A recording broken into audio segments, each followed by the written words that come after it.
सफलता की प्रेरणादायक कहानी। सफलता की कुंजी एक ऐसा चिराग है जिसे हर कोई पाना चाहता है, लेकिन इसके लिए मेहनत, परिश्रम, धैर्य, बल, आत्मविश्वास जैसी कई चीज़ें व्यक्ति में होनी चाहिए। सफलता को लेकर कई प्रेरणादायक कहानियाँ सुनने को मिलती हैं। हमारे आसपास भी ऐसे कई सफल लोग होते हैं जिनके संघर्ष की कहानी पढ़कर हम अपनी जीवन में सफल बनने के लिए प्रेरित होते हैं। लेकिन कुछ लोग सफल होने के लिए सही वक्त का इंतज़ार करते हैं और रुके रह जाते हैं। अगर आप भी ऐसा सोचते हैं तो इस कहानी को ज़रूर सुनें।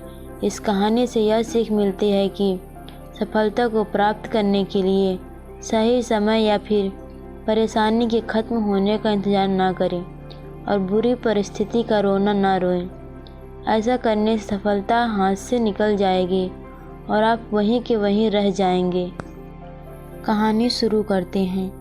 सफलता की प्रेरणादायक कहानी। एक व्यक्ति था जिसके जीवन में बचपन से ही समस्या थी।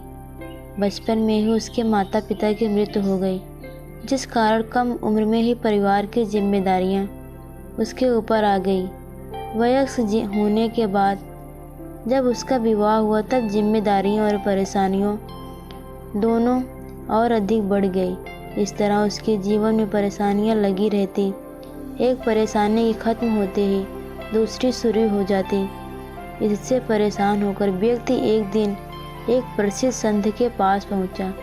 व्यक्ति ने संत से कहा, बाबा मुझे अपना शिष्य बना ले, मैं जीवन से बहुत परेशान हो गया हूँ और दुखी हूँ। संत बोले, ठीक है, तुम मुझे अपनी परेशानी बताओ।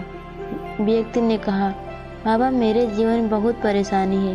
एक समस्या ख़त्म नहीं होती और दूसरी शुरू हो जाती है।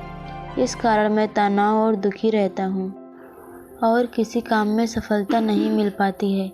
बाबा ने कहा कि ठीक है, मैं तुम्हारी परेशानियों का हल बताता हूँ, तुम्हें मेरे साथ चलो। संत व्यक्ति को लेकर एक नदी के पास पहुँचे। संत ने व्यक्ति को नदी के किनारे खड़ा कर दिया और बोले, हम ये नदी पार करनी है। यह कहकर संत वहीं खड़े हो गए। व्यक्ति भी संत के साथ वहीं खड़ा हो गया।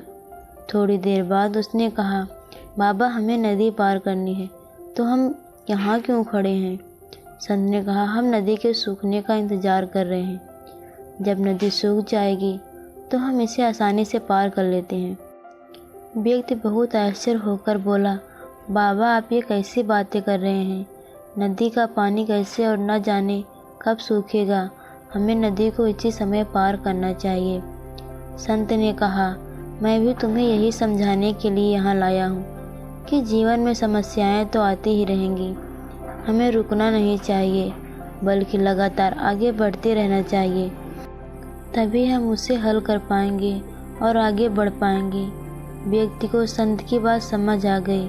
उसने अपनी सोच बदली और उसी दिन निश्चय कर लिया कि परिस्थितियां कैसी भी हो, समस्या कोई भी हो, उसका हल करते हुए सफलता की ओर आगे बढ़ना चाहिए।